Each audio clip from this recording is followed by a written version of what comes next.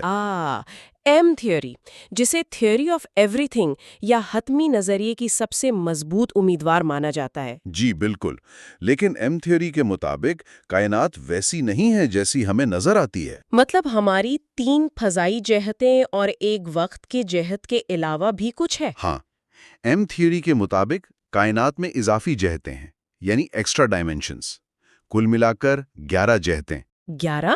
تو باقی جہتیں ہمیں نظر کیوں نہیں آتی؟ کیونکہ وہ انتہائی باریک کھول میں اندر کی طرف لپٹی ہوئی ہیں۔ یہ لپٹنے والی بات تھوڑی مشکل ہے، اسے کیسے تصور کیا جائے؟ اچھا، ایک مثال لیں۔ اگر آپ دور سے بجلی کی ایک تار کو دیکھیں تو وہ کیسی لگتی ہے؟ ایک سیدھی لکیر، یعنی صرف ایک جہت لگتی ہے؟ بالکل، لیکن اگر اس تار پہ ایک چیونٹی چل رہی ہو تو اس کے لیے کیا ہوگا؟ چیونٹی کے لیے تو وہ تار گول بھی ہے، وہ اس کے گرد گھوم بھی سکتی ہے۔ بالکل، چیونٹی کے لیے وہ جہتیں کھل جاتی ہیں جو دور سے نظر نہیں آتی۔ اب میں سمجھی، تو وہ اضافی جہت بھی ایسے ہی کائنات میں ہر جگہ لپٹی ہوئی ہیں؟ ہاں، اور سب سے اہم نقطہ یہ ہے کہ ان کے لپٹنے کے انداز پر کائنات کے طبعی قوانین کا انحصار ہوتا ہے۔ مطلب ایک جیومیٹری فزکس کے قوانین کیسے بناتی ہے؟ اسے موسیقی کے کسی آلے سے سمجھا جا سکتا ہے، جیسے بانسری۔ ہاں، بانسری میں ہوا گزرتی ہے تو آواز آتی ہے۔ بالکل، اور اس بانسری کے اندر کی نالیوں کی گولائی، ان کا گھماؤ، یہ طے کرتا ہے کہ کون سا سر نکلے گا۔ واہ، کیا زبردست مثال ہے۔ اسی طرح وہ لپٹی ہوئی اضافی جہتوں کی شکل یہ طے کرتی ہے کہ الیکٹران کا وزن کتنا ہوگا اور روشنی کی رفتار کیا ہوگی۔ تو اگر ان جہتوں کی شکل تھوڑی سی بھی بدل جائے تو ایک بالکل نئی قسم کی کائنات بن جائے گی۔ بالکل ایسا ہی ہے، اور سائنسدانوں نے اندازہ لگایا ہے کہ ایم تھیوری کتنے مختلف کائناتوں کے ماڈلز کی پیشگوئی کرتی ہے۔ کتنے ماڈلز؟ 10 کی طاقت 500 ماڈلز۔ 10 کی طاقت 500؟ یہ تو ایک ناقابل فہم حد تک بڑا عدد ہے۔ 10 کے ساتھ 500 صفر۔ ہاں، اسے تصور کرنا بھی مشکل ہے۔ واقعی، مطلب تصور کریں اگر کوئی شخص بگ بینگ کے وقت سے پیدا ہو اور وہ ہر ملی سیکنڈ میں ایک کائنات کا تجزیہ کرنا شروع کرے، تو کیا ہوگا؟ تب بھی آج تک وہ صرف 10 کی طاقت 20 کائناتوں کا ہی مطالعہ کر پاتا، اور وہ بھی بغیر کسی چائے کے وقفے کے۔ بالکل، یہ کائناتوں کا ایک لامتناہی سمندر ہے۔ تو پھر یہاں ایک بڑا سوال پیدا ہوتا ہے، ماڈل پر مبنی حقیقت پسندی یا ماڈل ڈیپینڈنٹ ریئلزم آخر ہے کیا؟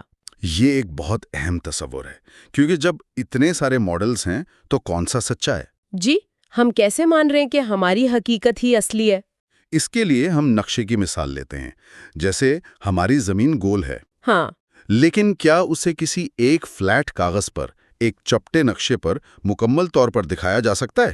نہیں، بالکل نہیں۔ اگر ہم نقشہ بناتے ہیں تو کناروں پر چیزیں بڑی یا بگڑی بھی لگتی ہیں۔ بالکل درست۔ تو ہمیں زمین کو سمجھنے کے لیے مختلف نقشوں کی ضرورت ہوتی ہے جو ایک دوسرے پر اوور لیپ کرتے ہیں۔ یعنی جہاں ایک نقشہ کام کرنا چھوڑ دے، وہاں ہم دوسرا نقشہ استعمال کر لیتے ہیں۔ ہاں، بالکل اسی طرح سائنسدان کائنات کو سمجھنے کے لیے مختلف ماڈلز کا استعمال کرتے ہیں۔ ماڈل پر مبنی حقیقت پسندی کہتی ہے کہ جو ماڈل ہمارے مشاہدات سے مطابقت رکھتا ہے وہی ہمارے لیے حقیقت ہے۔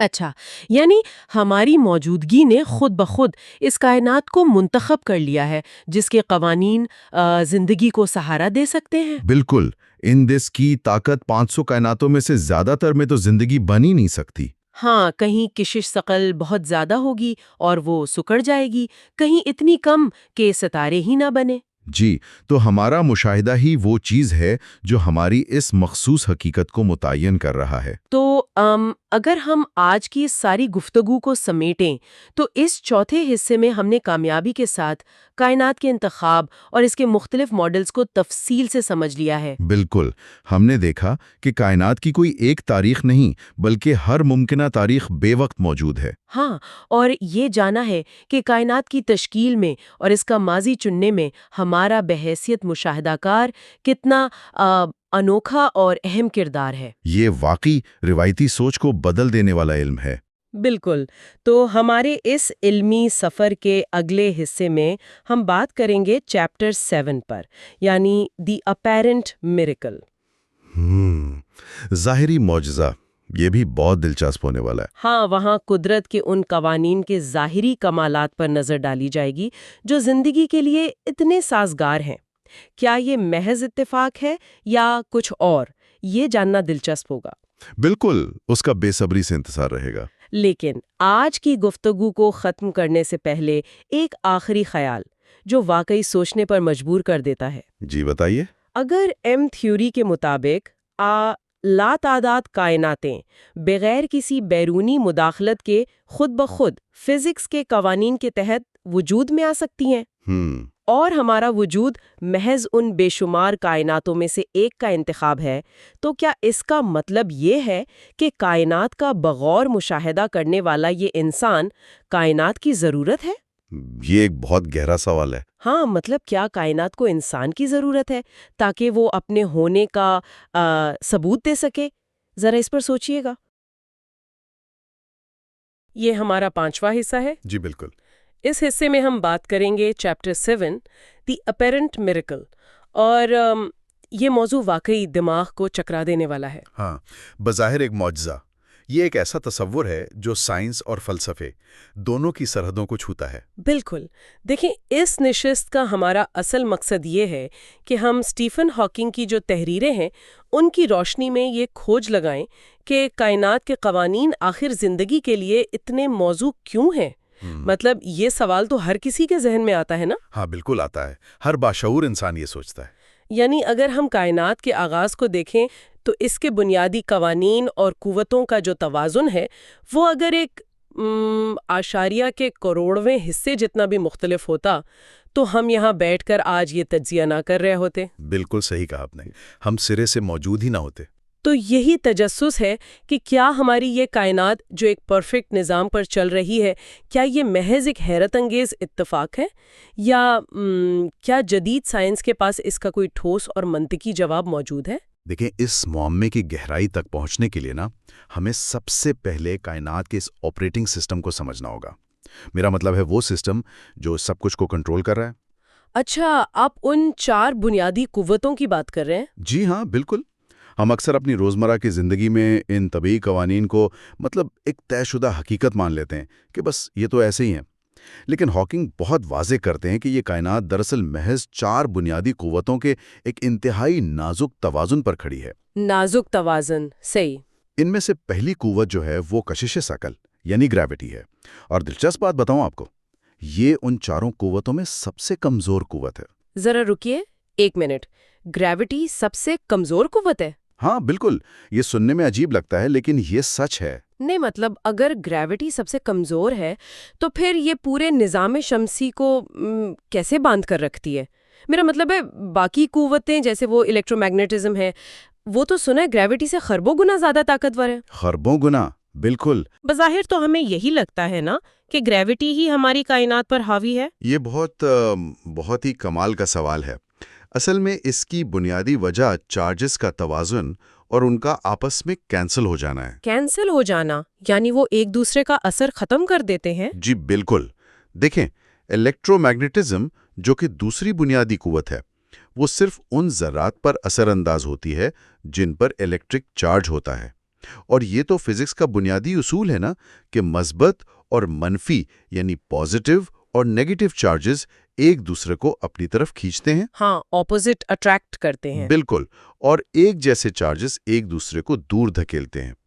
اب جب ہم کسی بڑے جسم کی بات کرتے ہیں، مطلب جیسے زمین ہو گئی، چاند ہو گیا، یا ہم خود انسان ہو گئے، تو ان میں مثبت اور منفی چارجز کی تعداد تقریباً بالکل برابر ہوتی ہے۔ اچھا، تو وہ ایک دوسرے کو کاٹ دیتے ہیں۔ بالکل صحیح۔ اس برابری کی وجہ سے بڑے پیمانے پر ان کا مجموعی الیکٹرو میگنیٹک اثر صفر ہو جاتا ہے، لیکن دوسری طرف گریوٹی کا کوئی منفی رخ نہیں ہوتا جو اسے کینسل کر سکے۔ ارے واہ، یہ تو میں نے کبھی سوچا ہی نہیں۔ یعنی گریوٹی صرف کھینچتی ہے، اس کا کوئی دھکیلنے والا ورژن نہیں ہے۔ جی ہاں، یہ صرف اپنی طرف کھینچتی ہے۔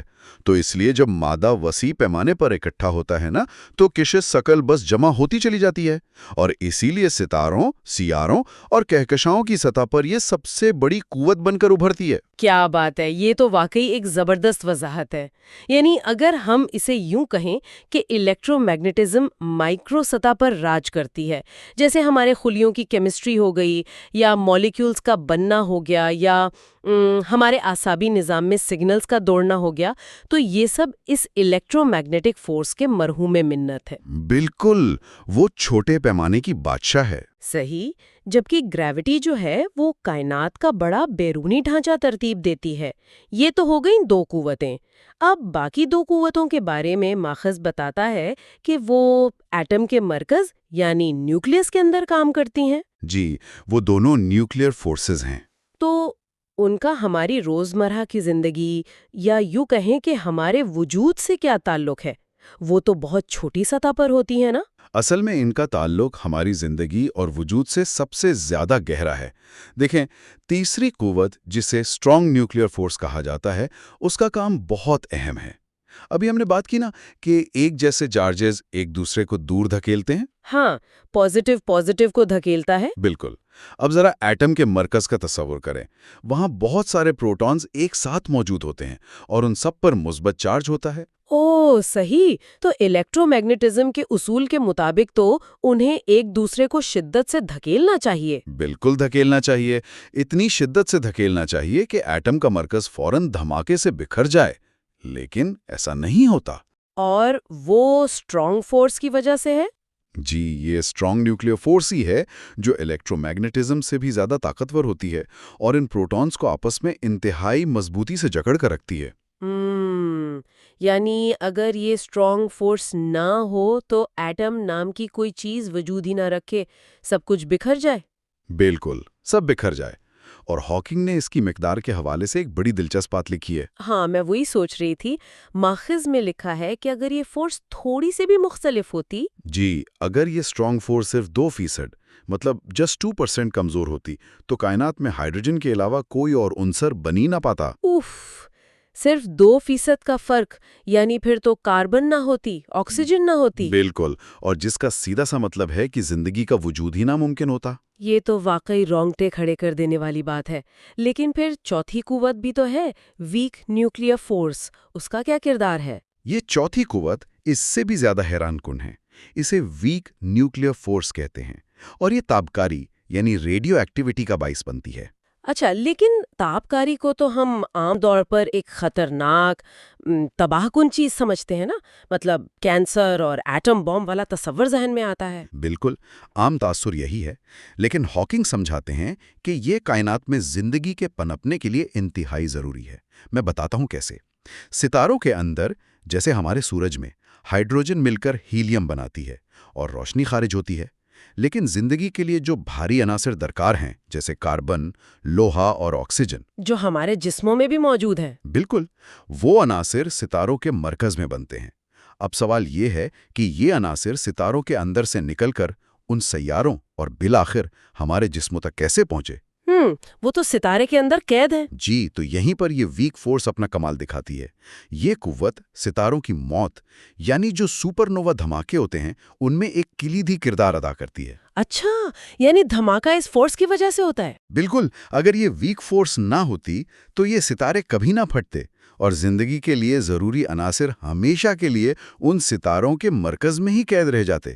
واہ، تو ہم لفظی معنوں میں ستاروں کی راکھ سے بنے ہیں، اور اس راکھ کو ہم تک پہنچانے کا کام اس موت اور زوال کی قوت نے کیا ہے۔ جی ہاں، یہ زوال کی قوت دراصل زندگی کی قوت ہے۔ یہ سوچ کر واقعی عجیب سا احساس ہوتا ہے۔ تو جب ہم ان چاروں قوتوں کے اس قدر محتاط توازن کو دیکھتے ہیں تو میرے خیال میں یہیں سے وہ تصور ابھرتا ہے جسے فزکس میں فائن ٹیوننگ کہا جاتا ہے۔ بالکل، فائن ٹیوننگ یعنی کائنات کے کائناتی مستقل، یا جسے ہم کاسمک کانسٹنٹس کہتے ہیں، وہ اتنی باریک بینی سے طے کیے گئے ہیں کہ انسانی عقل دنگ رہ جاتی ہے۔ ہاں، ماخذ میں اس کی کئی مثالیں ہیں۔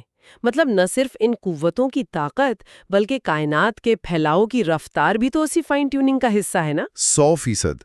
اگر بگ بینگ کے فوراً بعد کائنات کے پھیلاؤ کی رفتار 1 سیکنڈ کے لاکھویں حصے جتنی بھی کم ہوتی، 1 سیکنڈ کا لاکھواں حصہ؟ جی، ذرا تصور کریں، اتنی سی بھی کم ہوتی تو کائنات پھیلنے کے بجائے فوراً واپس سکڑ کر، مطلب کولیپس ہو کر تباہ ہو چکی ہوتی۔ اور اگر یہ رفتار تھوڑی سی بھی زیادہ ہوتی تو مادہ اتنی تیزی سے بکھر جاتا کہ ستارے اور کہکشائیں کبھی اکٹھی ہو کر وجود میں ہی نہ آتی، سب کچھ بس خلا میں کھو جاتا۔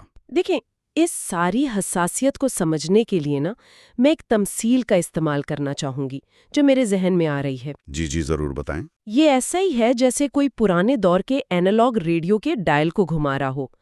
اب فرض کریں کہ اس ڈائل پر کروڑوں فریکوینسیز موجود ہیں، لیکن ان میں سے تقریباً تمام پر صرف بے ہنگم شور سنائی دیتا ہے۔ ہاں، وہ جو اسٹیٹک نوائز ہوتی ہے۔ بالکل، اور یہ شور ان اندھیری اور بے جان کائناتوں کی نمائندگی کرتا ہے جہاں قوانین متوازن نہیں ہے، اور اس پورے وسیع ڈائل پر صرف ایک انتہائی باریک، مطلب 1 ملی میٹر کے لاکھویں حصے جتنی جگہ پر ایک صاف نشریات سنائی دیتی ہے۔ اور وہ صاف نشریات ہماری زندگی سے بھری کائنات ہے۔ بالکل، تو اب سوال یہ پیدا ہوتا ہے کہ جب کائنات کے قوانین اس حد تک پرفیکٹ اور ناقابل یقین حد تک ٹیونڈ ہیں، تو کیا یہ منطقی طور پر کسی بیرونی طاقت، کسی عظیم انجینئر یا کسی ٹیونر کی موجودگی کا ثبوت نہیں؟ یہ سوال بہت اہم ہے۔ مطلب آخر کوئی تو ہوگا نا جس نے اس ریڈیو کے ڈائل کو بالکل صحیح فریکوینسی پر سیٹ کیا ہے۔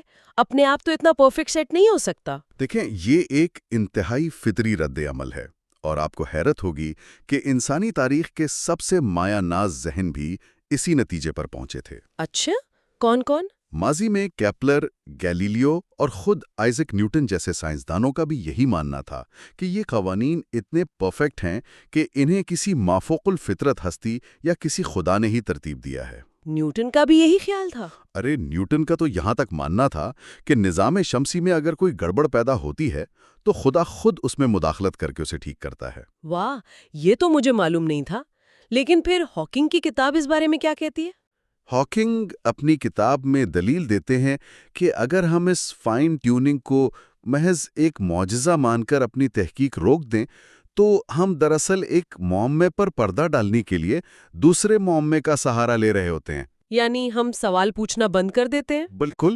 جدید فزکس اس پرفیکشن کو کسی بیرونی ٹیونر کی مسلسل مداخلت کے بجائے طبعی قوانین کے قدرتی ارتقاء میں تلاش کرتی ہے، اور اس کا جواب کوانٹم فزکس کی ریاضیاتی گہرائیوں میں چھپا ہے۔ اچھا، تو اگر سائنسدان اس ریڈیو ڈائل کی سیٹنگ کو کسی بیرونی حد کا کمال نہیں مانتے تو پھر انہیں ظاہر ہے ایک ایسی تھیوری چاہیے جو یہ سمجھا سکے کہ کائنات کا ڈائل اسی مخصوص جگہ پر کیوں آ کر رکا، یا پھر یہ ڈائل کام کیسے کرتا ہے۔ بالکل، انہیں ایک ریاضیاتی فریم ورک چاہیے۔ اور اگر میں درست سمجھ رہی ہوں تو یہیں سے ہم اس تجزیے کے سب سے پیچیدہ لیکن سب سے اہم نظریے کی طرف آتے ہیں جسے ایم تھیوری کہا جاتا ہے۔ جی، ایم تھیوری۔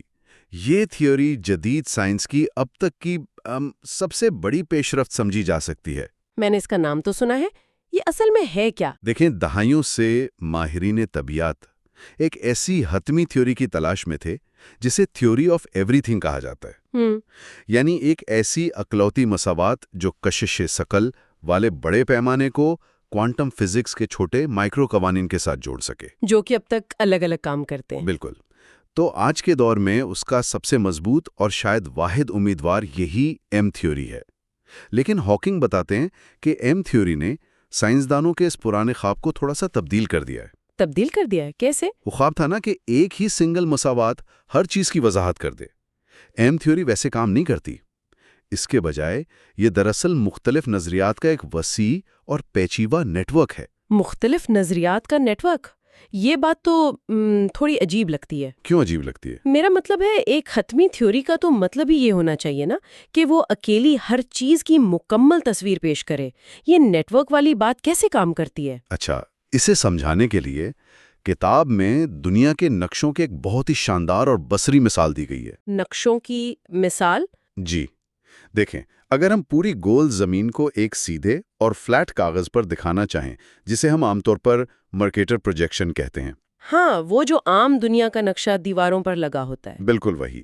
تو کیا ہم پوری زمین کی بالکل درست عکاسی اس ایک نقشے پر کر سکتے ہیں؟ نہیں کر سکتے۔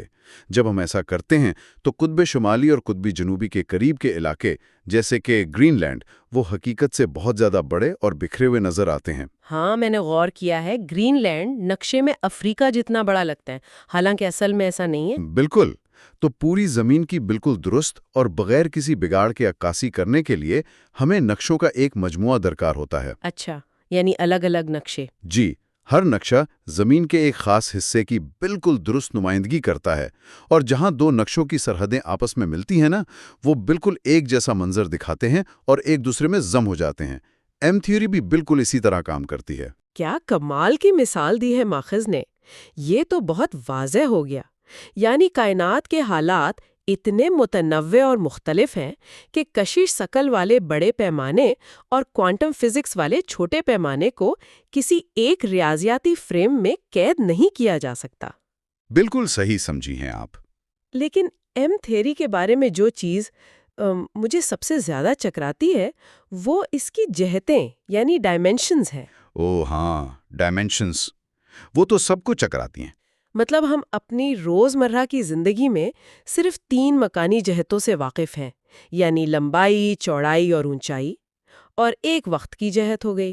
یعنی کل 4 جہتیں؟ جی، لیکن ماخذ بتاتا ہے کہ ایم تھیوری یہ تقاضا کرتی ہے کہ کائنات 11 جہتوں پر مشتمل ہے۔ مطلب 11؟ کیا ہم واقعی سائنس فکشن کی دنیا میں داخل نہیں ہو رہے؟ ہاں، سننے میں تو ایسا ہی لگتا ہے۔ میرا سوال یہ ہے کہ یہ اضافی 7 جہتیں آخر ہیں کہاں؟ ہمیں نظر کیوں نہیں آتی؟ اور سب سے اہم بات، کیا یہ صرف ریاضی کے طالب علموں کو پریشان کرنے کے لیے مساوات میں ڈالی گئی ہیں، یا ان کا ہماری اس پرفیکٹ کائنات سے کوئی عملی تعلق بھی ہے؟ دیکھیں، یہ سوال ہر اس شخص کے ذہن میں آتا ہے جو پہلی بار ایم تھیوری کے بارے میں سنتا ہے۔ لیکن فزکس میں یہ اضافی 7 جہتیں محض کوئی ریاضی کی شعبدہ بازی نہیں ہیں۔ تو پھر یہ کیا ہے اور کہاں ہے؟ یہ جہتیں ہمارے ارد گرد ہی موجود ہیں، یہیں پر، لیکن یہ اتنی چھوٹی اور اتنی باریکی سے اپنے آپ میں مڑی ہوئی اور لپٹی ہوئی ہیں کہ ہم انہیں دیکھ نہیں سکتے۔ مڑی ہوئی ہیں؟ جی، کرل اپ ہوئی ہیں۔ اور آپ کا یہ سوال کہ کیا ان کا ہماری کائنات سے کوئی عملی تعلق ہے، تو جان لیں کہ یہی ایم تھیوری کا سب سے بڑا انکشاف ہے۔ اچھا، کیا انکشاف ہے؟ ان اضافی جہتوں کی شکل، ان کے مڑنے کی جیومیٹری اور ان کی اندرونی ساخت ہی دراصل یہ طے کرتی ہے کہ ہماری کائنات کے قوانین کیا ہوں گے۔ ذرا مجھے یہاں تھوڑی اور وضاحت چاہیے۔ جی پوچھیں۔ یہ کیسے ممکن ہے کہ کوئی چھپی ہوئی مڑی ہوئی جہت یہ طے کرے کہ الیکٹران کا چارج کتنا ہوگا یا کشش ثقل کتنی مضبوط ہوگی؟ ان دونوں باتوں کا آپس میں کیا تعلق بنتا ہے؟ اچھا، اس تعلق کو سمجھنے کے لیے آپ موسیقی کے آلات کی مثال ذہن میں لائیں۔ موسیقی کے آلات؟ ٹھیک ہے۔ فرض کریں ایک بانسری ہے اور ایک وائلن ہے، دونوں سے آواز نکلتی ہے نا؟ ہے۔ لیکن دونوں کی آواز بالکل مختلف ہوتی ہے، کیوں؟ ظاہر ہے، کیونکہ ان کی ساخت مختلف ہے، ان کے بجانے کا طریقہ مختلف ہے۔ بالکل، ان کی اندرونی ساخت اور ان کی جیومیٹری مختلف ہوتی ہے۔ بانسری کے اندر موجود خالی جگہ کی شکل طے کرتی ہے کہ ہوا اس کے اندر کیسے ارتعاش کرے گی، یعنی کیسے وائبریٹ کرے گی اور کون سے سر پیدا ہوگا۔ صحیح۔ اسی طرح ایم تھیوری کی بنیاد، جسے اسٹرنگ تھیوری بھی کہتے ہیں، وہ یہ بتاتی ہے کہ کائنات کے تمام بنیادی ذرات دراصل توانائی کے انتہائی چھوٹے، کانپتے ہوئے دھاگے یا سٹرنگز ہیں۔ اچھا، ذرات نہیں بلکہ دھاگے ہیں۔ جی، اور یہ سٹرنگز ان 11 جہتوں کے اندر ارتعاش کرتے ہیں۔ اب یہ جو چھپی ہوئی 7 جہتیں ہیں نا، ان کی شکل بالکل اس بانسری یا وائلن کے ڈھانچے کی طرح کام کرتی ہے۔ ارے وادی، میں سمجھ رہی ہوں۔ جہتیں جس طرح مڑی ہوں گی، وہ سٹرنگز اسی خاص انداز میں ارتعاش کریں گے۔ ایک طرح کا ارتعاش الیکٹران بن جاتا ہے، دوسرے طرح کا ارتعاش روشنی کی شکل اختیار کر لیتا ہے۔ اور اسی ارتعاش سے طے ہوتا ہے کہ وہ فورسز جیسے نیوکلیئر فورس جی کتنی طاقتور ہوگی۔ بالکل، 100% درست۔ اوف، اب پوری تصویر صاف ہو رہی ہے۔ یعنی طبعی قوانین کوئی پتھر پر لکھی ہوئی تحریر نہیں ہے، بالکل بلکہ اس مائکرو سطح پر موجود جیومیٹری کا براہ راست نتیجہ ہے۔ بالکل، سارا کھیل جیومیٹری کا ہے۔ جس طرح آلے کی شکل بدلنے سے دھن بدل جاتی ہے، جی اسی طرح جہتوں کے مڑنے کا انداز بدلنے سے کائنات کے قوانین بدل جاتے ہیں۔ جی ہاں اور اگر میں اس منطق کو تھوڑا اور آگے بڑھاؤں جی تو ایم تھیوری تو یہ نہیں کہتی نا کہ جہتوں کے مڑنے کا صرف ایک ہی طریقہ موجود ہے۔ نہیں، بالکل نہیں کہتی۔ تو اگر یہ مختلف طریقوں سے مڑ سکتی ہے تو اس کا مطلب ہے کہ طبعی قوانین بھی مختلف ہو سکتے ہیں۔ اور یہی وہ نقطہ ہے جہاں ایم تھیوری ہمارے ذہنوں کے تمام دریچے کھول دیتی ہے۔ ایم تھیوری کی ریاضی یہ ثابت کرتی ہے کہ یہ جہتیں صرف ایک نہیں بلکہ بے شمار طریقوں سے مڑ سکتی ہیں۔ بے شمار طریقوں سے؟ اور ہر مختلف شکل کا مطلب ہے ایک بالکل نئے طبعی قوانین والی کائنات۔ اور یہیں سے جدید فزکس میں ملٹی ورس یعنی کائناتوں کے ایک بے پناہ وسیع سمندر کا تصور ابھرتا ہے۔ اچھا، تو ملٹی ورس کا آئیڈیا یہاں سے آیا۔ لیکن جب آپ بے شمار کہتے ہیں تو ماخذ میں تو اس کی ایک مخصوص تعداد دی گئی ہے، اور میں بتاؤں وہ تعداد اتنی بڑی ہے کہ انسانی دماغ اس کا احاطہ کرنے سے ہی قاصر ہے۔ جی، وہ بہت بڑا نمبر ہے۔ وہ نمبر ہے 10 کی طاقت 500، یعنی ایک کے ہندسے کے بعد 500 صفر۔ اتنی زیادہ کائناتیں ممکن ہیں۔ بالکل، 10 to the power 500۔ ماخذ میں دی گئی ایک دلچسپ حقیقت نے تو مجھے واقعی حیرت میں ڈال دیا تھا۔ اس میں لکھا ہے کہ اگر کوئی شخص بگ بینگ سے لے کر آج تک بغیر سوئے ہر 1 ملی سیکنڈ میں ایک کائنات کا جائزہ لیں تو کیا ہوگا؟ تو وہ اب تک بمشکل 10 کی طاقت 20 کائناتیں ہی دیکھ پاتا، اور ہم یہاں 10 کی طاقت 500 کی بات کر رہے ہیں۔ یعنی ہماری پوری کائنات کی عمر بھی کم پڑ جائے گی۔ بالکل۔ تو میرا دماغ تو یہ ماننے کو تیار ہی نہیں ہوتا کہ اتنی خربوں خربوں کائناتوں میں جہاں قوانین کچھ بھی ہو سکتے تھے، مطلب کہیں کشش ثقل حد سے زیادہ ہوتی، کہیں ایٹم سرے سے بن ہی نہ پاتے، ان سب میں ہم اتنے خوش قسمت کیسے ہو گئے کہ ہم اس ایک خاص کائنات میں آ گئے جو بالکل ہماری زندگی اور ہمارے خلیوں کے لیے پرفیکٹلی فائن ٹیونڈ ہے۔ دیکھیں، یہ اس پوری گفتگو کی سب سے اہم کڑی ہے۔ ہم خوش قسمت کیسے ہو گئے؟ اس الجھن کو دور کرنے کے لیے فزکس ہمیں ایک اصول دیتی ہے جسے اینتھروپک پرنسپل کہا جاتا ہے۔ اینتھروپک پرنسپل یہ کیا ہے؟ جب ہم ان 10 کی طاقت 500 کائناتوں کو دیکھتے ہیں تو ان میں سے اکثریت یعنی 99.99% سے بھی زیادہ کائناتیں ایسی ہیں جہاں طبی قوانین کا توازن اس قدر بگڑا ہوا ہے کہ وہاں زندگی کا پنپنا سرے سے ناممکن ہے۔ مطلب وہ ڈیڈ کائناتیں ہیں؟ جی، وہ اندھیری مردہ کائناتیں ہیں جہاں نہ ستارے بن سکے، نہ کاربن بنی اور نہ کوئی کیمسٹری ممکن ہو سکی۔ اب بات یہ ہے کہ ہم کسی معجزاتی طور پر خوش قسمت نہیں ہیں کہ ہمیں ان اربوں خربوں میں سے ایک پرفیکٹ کائنات مل گئی، تو پھر کیا ہے؟ بلکہ ہمارا اپنا وجود ہی اس کائنات کو دیکھنے کا ایک فلٹر ہے۔ اس فلٹر والی بات کو ذرا مزید کھولیں، اس کا کیا مطلب ہوا؟ اس کا مطلب یہ ہے کہ ہم چونکہ ایک مردہ کائنات میں تو پیدا ہی نہیں ہو سکتے تھے نا، تو ہم ظاہر ہے وہاں موجود ہی نہیں ہوں گے یہ سوال پوچھنے کے لیے۔ اچھا، یعنی ہم صرف اسی کائنات میں ہو سکتے ہیں جو ہمیں بننے کی اجازت دے؟ یہ تو بالکل ایسا ہی ہے جیسے فرض کریں سمندر میں تیرتی ہوئی کوئی مچھلی اچانک یہ سوچنا شروع کر دے کہ واہ، یہ پانی کتنا کمال کا ہے، یہ بالکل میرے گلپھڑوں سے سانس لینے کی صلاحیت کے لیے کتنا پرفیکٹ ڈیزائن کیا گیا ہے۔ ہاں ہاں ہاں، یہ بہت ہی کمال کی مثال دی ہے آپ نے۔ حالانکہ حقیقت تو یہ ہے نا کہ پانی مچھلی کے لیے نہیں بنایا گیا، بلکہ مچھلی نے ارتقا ہی اس ماحول میں پایا ہے جہاں پانی پہلے سے موجود تھا۔ یہ ایک انتہائی شاندار مثال ہے۔ ہم اس کائنات میں اس لیے موجود ہیں کیونکہ یہی وہ واحد ماحول ہے جو ہم جیسی کاربن پر مبنی مخلوق کی تشکیل کی اجازت دیتا ہے۔ صحیح۔ جب کائناتوں کی تعداد اتنی زیادہ ہو، یعنی 10 کی طاقت 500 ہو، تو شماریاتی اور ریاضیاتی طور پر یہ بات یقینی ہو جاتی ہے کہ ان میں سے چند کائناتیں ایسی ضرور ہوں گی جن کے قوانین اتفاقاً زندگی کی حمایت کرتے ہوں۔ اور ہم بس ان چند میں سے ایک میں ہیں؟ بالکل۔ ہم ان بے جان اور اندھیری کائناتوں کا مشاہدہ کر ہی نہیں سکتے کیونکہ ہم وہاں سانس لینے اور سوچنے کے لیے موجود ہی نہیں ہو سکتے تھے۔ ہم صرف اور صرف اسی کائنات کو دیکھ سکتے ہیں جس کے قانون یعنی کشش ثقل کا توازن اور الیکٹران کا چارج ہمیں زندہ رہنے کی اجازت دیتے ہیں۔ تو یہ کوئی معجزہ نہیں ہے؟ نہیں، یہ کوئی بیرونی ہاتھ کا معجزہ نہیں ہے، بلکہ ان گنت امکانات کے سمندر میں ابھرنے والی ایک ناگزیر یعنی انیویٹیبل حقیقت ہے۔ کیا بات ہے! یہ سب جاننے کے بعد تو واقعی کائنات کو دیکھنے کا ہمارا پورا زاویہ ہی بدل جاتا ہے۔ مطلب فائن ٹیوننگ کا مہمہ جو بظاہر شروع میں ایک معجزہ لگتا تھا، وہ ملٹی ورس کے اس وسیع کینوس پر کتنا منطقی اور سادہ محسوس ہوتا ہے۔ بالکل ایسا ہی ہے۔ تو اس حصے میں ہم نے زندگی کے لیے موزوں کائناتی قوانین کو سمجھا۔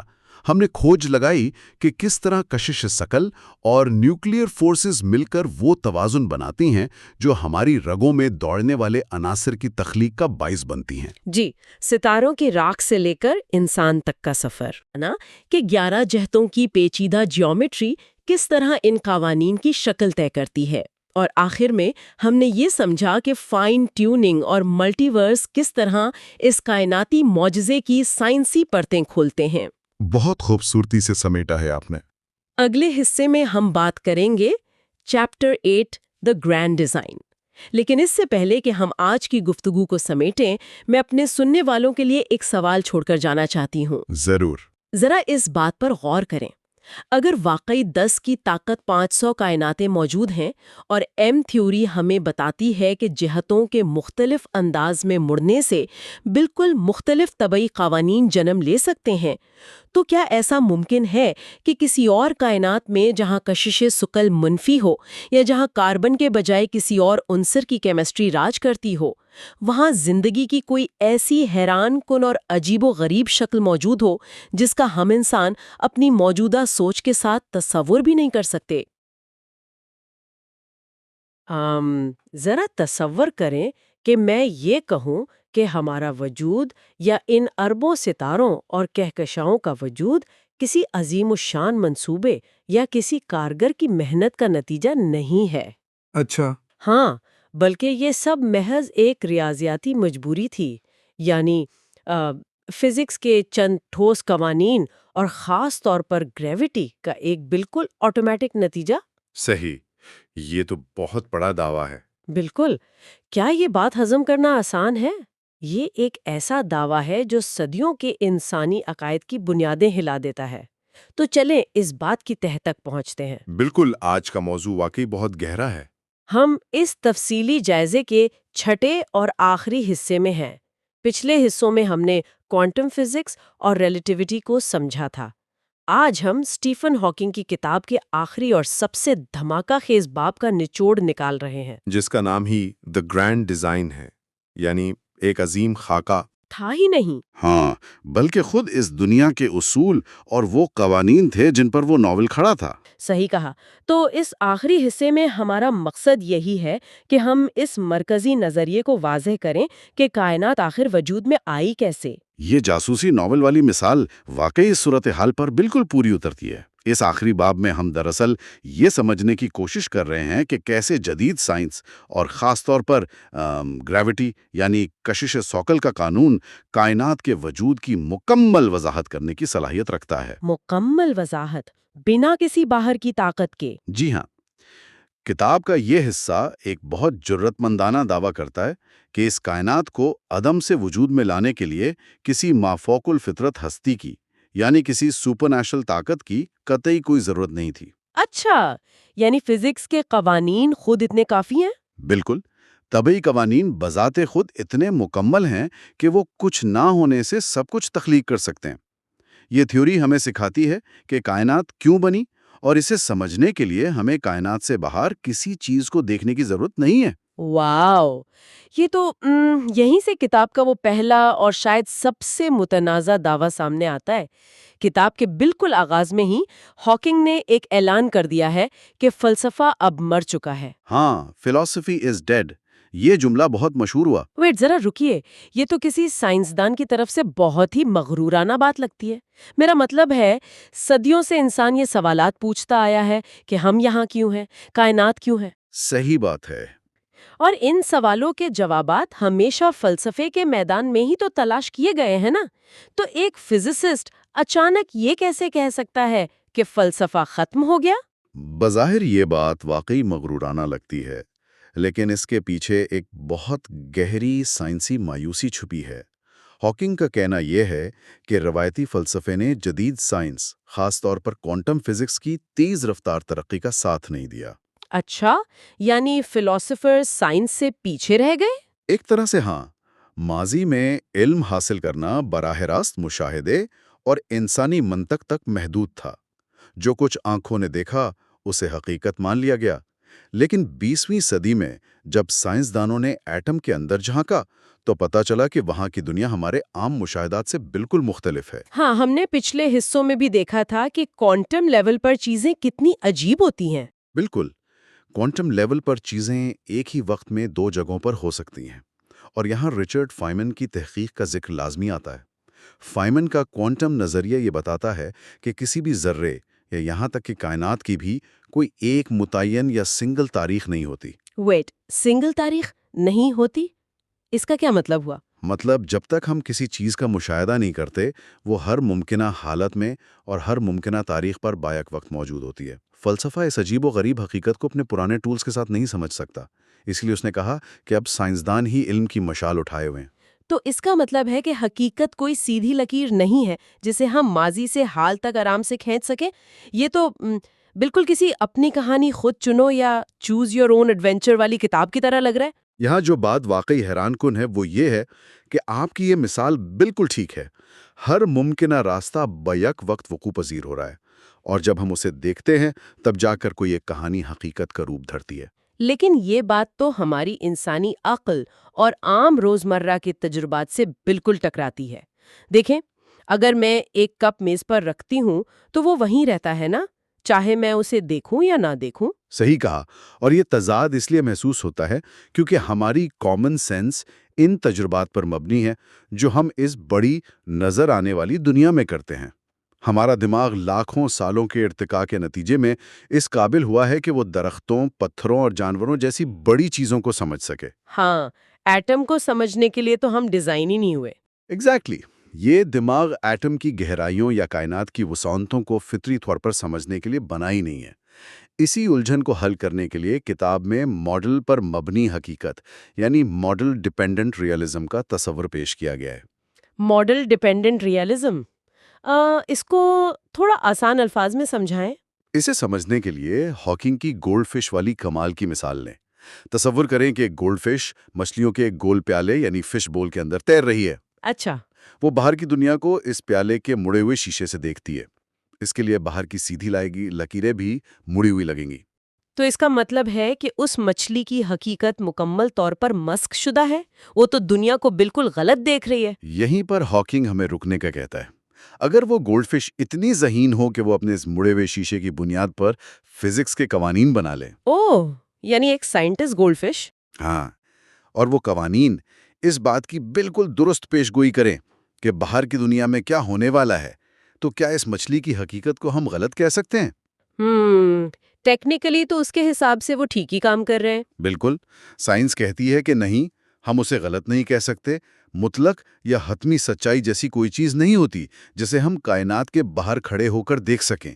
ہمارا دماغ صرف حواس یعنی سینسز کے ذریعے ملنے والے ڈیٹا کو جوڑ کر ایک ماڈل بناتا ہے۔ اچھا، تو جو ماڈل کام کرتا ہے وہی حقیقت ہے؟ جی ہاں، اگر وہ ماڈل درست پیشگوئیاں کر سکتا ہے تو وہی ہمارے لیے حقیقت ہے۔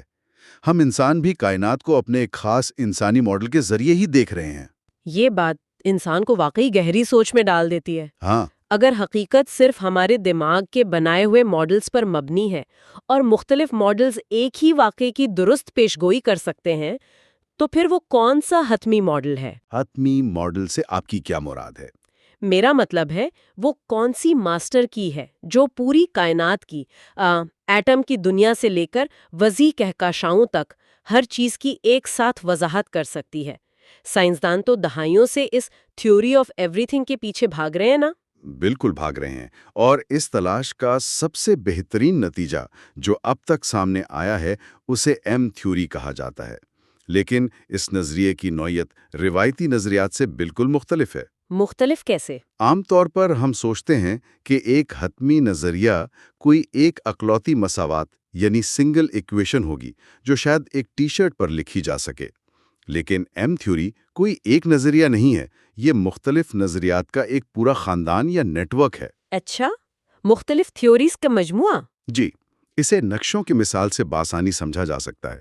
ہماری زمین گول ہے، ایک 3D آبجیکٹ ہے نا؟ ہاں بالکل۔ اگر ہم اسے کاغذ کے ایک سیدھے فلیٹ نقشے پر دکھانا چاہیں، جسے مرکیٹر پروجیکشن کہتے ہیں، تو ہم پوری زمین کو ایک ہی نقشے پر درست طریقے سے نہیں دکھا سکتے۔ صحیح، کنارے پھیل جاتے ہیں، گرین لینڈ بہت بڑا لگنے لگتا ہے۔ ایگزیکٹلی، اگر نقشے کا درمیانی حصہ درست ہے تو قطب شمالی اور قطب جنوبی کے علاقے بہت بڑے ہو کر بگڑ جاتے ہیں۔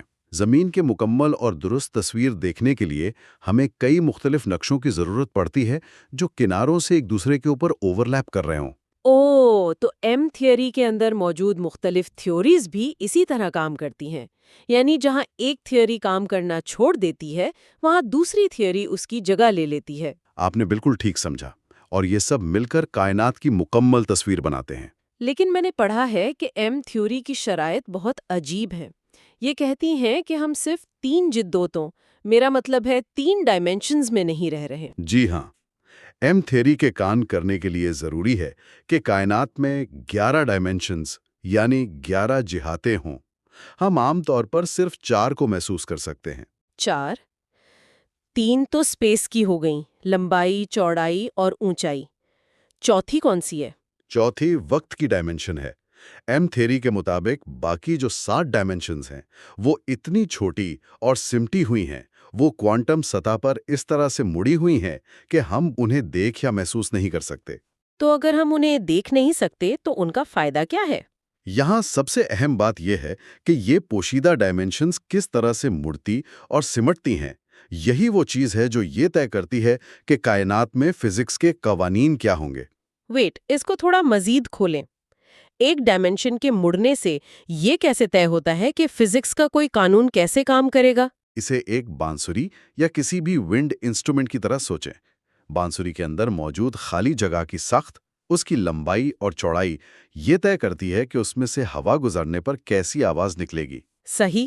بالکل اسی طرح ان پوشیدہ ڈائمینشنز کی مخصوص ساخت اور ان کا مڑنا یہ طے کرتا ہے کہ ایک الیکٹران کا وزن کتنا ہوگا، گریوٹی کی طاقت کتنی ہوگی اور روشنی کی رفتار کیا ہوگی۔ اوہ واو، یعنی یہ ڈائمینشنز ایک طرح سے کائنات کی ٹیوننگ کر رہی ہیں۔ بالکل، اور ریاضیاتی حساب سے ان ڈائمینشنز کے مڑنے کے تقریباً 10 کی طاقت 500 مختلف طریقے ہو سکتے ہیں۔ 10 کی پاور 500۔ جی، 10 کے آگے 500 صفر، اور ہر مختلف طریقہ ایک بالکل مختلف کائنات کو جنم دیتا ہے جس کے اپنے الگ طبعی قوانین ہوں گے۔ ایک منٹ، 10 کے ساتھ 500 صفر، یہ تعداد تو اتنی بڑی ہے کہ اسے انسانی دماغ تو کیا دنیا کا طاقتور ترین سپر کمپیوٹر بھی تصور نہیں کر سکتا۔ صحیح بات ہے۔ اس کا مطلب ہے کہ ہم صرف ایک کائنات کی بات نہیں کر رہے، بلکہ ہم ملٹی ورس یعنی کائناتوں کے ایک لامحدود مجموعے کی بات کر رہے ہیں۔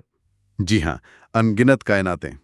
لیکن یہاں ایک ایسا سوال پیدا ہوتا ہے جو شاید کسی کے بھی ذہن میں آئے گا۔ اگر یہ لاتعداد کائناتیں بن رہی ہیں تو ان کو بنا کون رہا ہے؟ اچھا سوال ہے۔ میرا مطلب ہے کوئی ڈرائیونگ فورس، کوئی محرک تو ہوگا نا۔ کچھ نہ ہونے یا عدم سے اچانک کچھ کیسے بن سکتا ہے؟ ان کائناتوں کا بالآخر کون بھر رہا ہے؟ یہ اس پورے جائزے کا سب سے نازک اور اہم موڑ ہے، یعنی چیپٹر 8 کا اصلی مغز۔ یہ سوال کہ عدم سے وجود کیسے آ سکتا ہے ہمیشہ سے سائنسی اور فلسفیانہ بحث کا مرکز رہا ہے۔ لیکن جدید فزکس میں کچھ نہ ہونے یا نتھنگنس کا مطلب وہ نہیں ہے جو ہم عام زندگی میں سمجھتے ہیں۔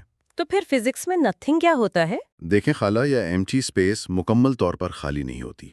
کوانٹم لیول پر اس خالی خلا کے اندر بھی ذرات مسلسل وجود میں آتے ہیں اور ختم ہوتے رہتے ہیں۔ اسے کوانٹم فلکچویشن کہتے ہیں۔ اچھا، یعنی خلا میں ایکٹیویٹی ہو رہی ہوتی ہے۔ بالکل، لیکن آپ کا جو اصل سوال ہے کہ پوری کی پوری کائنات ایک خالی خلا سے کیسے بن سکتی ہے، وہ بھی انرجی کے قانون کو توڑے بنا، اس کی کنجی گریوٹی یعنی کشش ثقال میں چھپی ہے۔ گریوٹی، وہ تو چیزوں کو آپس میں کھینچتی ہے نا، وہ کائنات کیسے بنا سکتی ہے؟ دراصل گریوٹی ایک نیگیٹو انرجی ہے۔ ویٹ، گریوٹی نیگیٹو کیسے؟ ہاں، یہ تھوڑا عجیب لگتا ہے۔ مادہ جیسے کہ ستارے، سیارے اور ہم انسان، یہ ایک پازیٹیو انرجی ہیں۔ ہاکنگ اسے ایک گڑھا کھودنے کی مثال سے سمجھاتے ہیں۔ ذرا سوچیں، جب آپ زمین کھود کر ایک پہاڑی بناتے ہیں تو وہ پہاڑی پازیٹیو انرجی ہے۔ صحیح۔ لیکن ساتھ ہی آپ نے زمین میں ایک گڈھا بھی بنا دیا ہے نا، وہ گڈھا نیگیٹو انرجی ہے۔ اگر آپ اس پہاڑی کو واپس گڈھے میں ڈال دیں تو زمین پھر سے ہموار ہو جائے گی، یعنی کل انرجی زیرو ہو جائے گی۔ اوہ، سمجھ آئی بات۔ کائنات پہ بالکل اسی طرح کام کرتی ہے۔ مادے کی پازیٹیو انرجی اور گریوٹی کی نیگیٹو انرجی ایک دوسرے کو مکمل طور پر متوازن کر دیتی ہیں۔ کائنات کی کل انرجی ہمیشہ صفر رہتی ہے۔ اوہ مائی گاڈ! تو کیونکہ کائنات کی ٹوٹل انرجی زیرو ہے، اس لیے ایک نئی کائنات بنانے کے لیے کسی اضافی انرجی کی ضرورت ہی نہیں پڑتی۔ یہ تو واقعی کائنات کا سب سے بڑا فری لنچ ہو گیا۔ ایبسولوٹلی۔ اس کا مطلب ہے کہ قدرت کے قانون، خاص طور پر گریوٹی، اس بات کی اجازت دیتے ہیں کہ ایک زیرو انرجی کائنات خود بخود وجود میں آ سکے۔ کسی کو باہر سے آ کر کوئی بٹن دبانے یا کوئی جادوئی چھڑی گھمانے کی ضرورت نہیں ہے۔ اور یہی وہ تصور ہے جسے اسپونٹینیس کریشن یعنی خود کار تخلیق کہا گیا ہے۔ کیونکہ گریوٹی جیسا قانون موجود ہے، اس لیے کائنات کچھ نہ ہونے سے خود کو تخلیق کر سکتی ہے اور کرتی بھی ہے۔ خود کار تخلیق ہی وہ وجہ ہے جس کی وجہ سے عدم کے بجائے وجود ہے، جس کی وجہ سے کائنات ہے اور جس کی وجہ سے ہم موجود ہیں۔ یہ تو صدیوں پرانے تصورات سے بالکل الگ بات ہے۔ بالکل الگ ہے۔ ماضی میں کیپلر، گلیلیو، ڈیکارٹس اور یہاں تک کہ عظیم نیوٹن کا بھی یہ ماننا تھا کہ یہ قوانین خدا کے بنائے ہوئے ہیں۔ نیوٹن کا تو یہ خیال تھا کہ نظام شمسی کے سیارے ایک دوسرے کی گریوٹی سے غیر متوازن ہو سکتے ہیں۔ اچھا۔ ہاں، اس لیے وہ مانتا تھا کہ قدرت وقتاً فوقتاً معجزوں کے ذریعے ان کو واپس اپنی جگہ پر لاتی ہے۔ میں سمجھ رہی ہوں، یعنی نیوٹن کے خیال میں کائنات کسی کارگر کی بنائی ہوئی ایسی روایتی گھڑی تھی جس کے پرزے جوڑ کر اسے چابی دی گئی اور بیچ بیچ میں اس گھڑی ساز کو آ کر اس کی مرمت بھی کرنی پڑتی تھی۔ صحیح مثال دی آپ نے۔ لیکن سائنسی ڈٹرمنزم یعنی سائنسی جبر ہمیں کچھ اور بتا رہا ہے۔ بالکل، سائنسی جبر کا سیدھا سا اصول یہ ہے کہ قدرت کے قوانین اٹل ہیں، ان میں کوئی استثناء یا ایکسیپشن یا معجزہ نہیں ہوتا۔ جب ایک بار گریوٹی اور کوانٹم فزکس کے اصول طے پا گئے تو نظام ان کے تحت ہی چلے گا، اس میں کسی بیرونی مداخلت کی گنجائش نہیں بچتی۔ تو ہاکنگ کا مرکزی نقطہ یہی ہے۔ ہاں، ہاکنگ کا استدلال یہ ہے کہ ہمیں کائنات کے وجود کی وضاحت کے لیے کسی سپر نیچرل ہستی کو اسکرپٹ میں شامل کرنے کی ضرورت نہیں ہے۔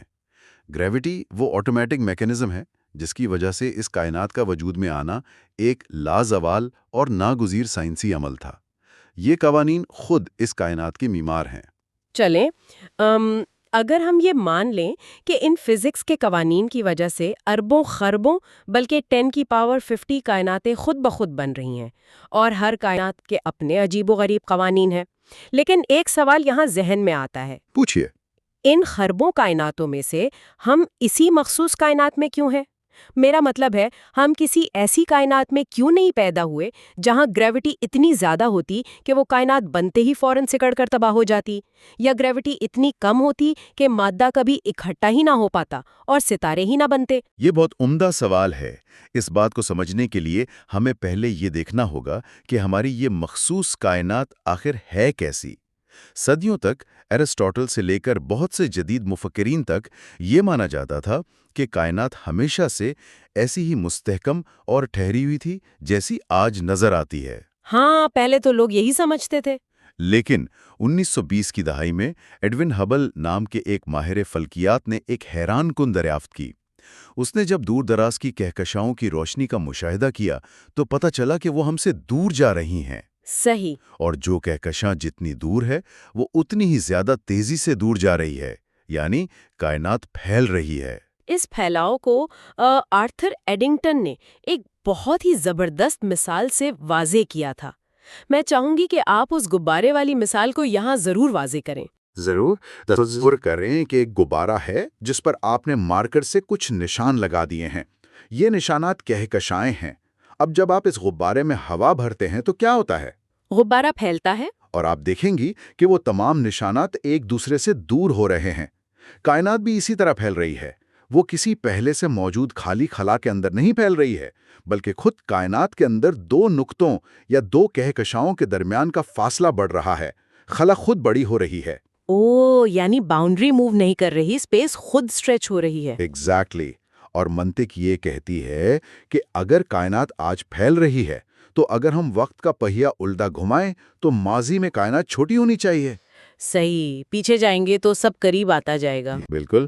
اگر ہم تقریباً 13.7 ارب سال پیچھے چلے جائیں تو ہم ایک ایسے مقام پر پہنچیں گے جب اس کائنات کا تمام مادہ، ساری انرجی ایک انتہائی کثیف، بے انتہا گرم اور باریک نقطے میں قید تھی۔ اسی نقطے کے اچانک پھیلنے کو ہم بگ بینگ کہتے ہیں۔ اور اسی بگ بینگ کے دوران ہماری کائنات کے وہ مخصوص قوانین بنے جن کا ہم آج مشاہدہ کرتے ہیں۔ لیکن میرا سوال پھر وہی ہے کہ ہم اتنے خوش قسمت کیسے ہو گئے کہ ہماری کائنات کا بگ بینگ بالکل پرفیکٹ تھا؟ سائنس میں اس کا جواب اینتھروپک پرنسپل کے ذریعے دیا جاتا ہے، اور اس کا جواب بڑی حد تک سادہ اور منطقی ہے۔ وہ کیسے؟ ہم اس کائنات میں اس لیے موجود ہیں کیونکہ صرف اسی کائنات کے قوانین، گریوٹی کی مقدار اور باقی چیزیں ایسی تھیں جنہوں نے کاربن پر مبنی زندگی کو پنپنے کا موقع دیا۔ اچھا، یعنی ان لامحدود کائناتوں میں سے زیادہ تر تو بے جان ہوں گی۔ بالکل، زیادہ تر کائناتیں تاریخ، بے جان اور خالی ہوں گی، جہاں زندگی کا کوئی تصور ممکن ہی نہیں۔ ہماری موجودگی، ہمارا یہ سوال پوچھنا خود اس بات کا ثبوت ہے کہ ہم ان چند کائناتوں میں سے ایک کا مشاہدہ کر رہے ہیں جو ہمارے وجود کی اجازت دیتی ہے۔ صحیح، ہم کسی اور کائنات میں اسی لیے نہیں ہیں کیونکہ وہاں ہم بنی نہیں سکتے تھے۔ ایگزیکٹلی۔ اسے ہم ایک طرح سے سروائیول آف دا فٹسٹ کائنات کہہ سکتے ہیں۔ ہم موجود ہیں کیونکہ کنڈیشنز ٹھیک تھیں۔ یہ جواب واقعی حیران کر دیتا ہے۔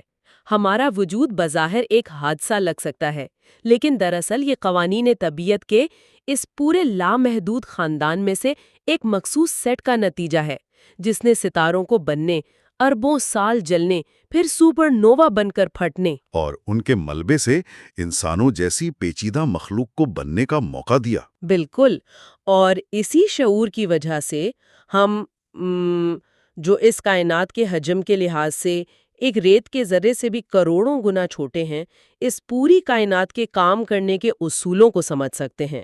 ہم ایک لحاظ سے واقعی ان معنوں میں تخلیق کے سردار یعنی لارڈز آف کریشن بن جاتے ہیں۔ صحیح کہا، اور یہی سائنس کی سب سے بڑی جیت ہے۔ Gravity, quantum fluctuation, M theory اور بگ بینگ، یہ سب نظریات مل کر اس پزل کو مکمل کرتے ہیں، جس میں کسی بیرونی طاقت کے بغیر ایک مکمل اور فعال کائنات کی تشکیل کی وضاحت موجود ہے۔ تو اس تفصیلی بحث کے بعد ہم اپنے اس چھوٹے اور آخری حصے کے اختتام پر پہنچتے ہیں۔ چیپٹر 8 یعنی دی گرینڈ ڈیزائن کا مرکزی پیغام بہت واضح انداز میں ہمارے سامنے آ چکا ہے۔ جی، کہ کائنات قدرت کے قوانین کے تحت خود بخود وجود میں آ سکتی ہے۔ بالکل، اور خاص طور پر گریوٹی کا قانون کائنات کے وجود کو ممکن بناتا ہے۔ یہ نظریہ بتاتا ہے کہ کائنات کی تخلیق کے لیے کسی مافوق الفطرت وضاحت کی ضرورت نہیں۔ یہ کتاب سائنس کے ذریعے کائنات کی وضاحت کرنے کی بہترین کوشش کرتی ہے۔ ہم نے اس آخری حصے میں کتاب کے مرکزی نظریے کو سمجھا۔ اگر کائنات کے راز جاننے میں دلچسپی ہے تو ایسے ہی سائنسی موضوعات کے لیے ہمارے ساتھ جڑے رہیں۔ اور جاتے جاتے ایک آخری بات جو مجھے لگتا ہے کسی کو بھی سوچنے پر مجبور کر سکتی ہے۔ جی، وہ کیا؟ اگر ہماری کائنات ان لامحدود کائناتوں کے سمندر میں محض ایک قطرہ ہے جہاں گریوٹی اور کوانٹم فزکس کے یہ اصول لاگو ہوتے ہیں، تو کیا ملٹی ورس کے کسی اندھے کونے میں کوئی ایسی کائنات بھی وجود رکھتی ہوگی جہاں بنیادی قوانین کچھ اور ہوں؟ ایک ایسی کائنات جہاں شاید کچھ نہ ہونے یا عدم کا تصور ہی اس قدر مختلف ہو کہ ہمارا دماغ اپنے موجودہ ماڈلز کے ساتھ اسے کبھی تصور بھی نہ کر سکے۔ واو، یہ واقعی ایک ایسا سوال ہے جو اس کتاب کے ختم ہونے کے بعد بھی انسانی جستجو کو کبھی ختم نہیں ہونے دے گا۔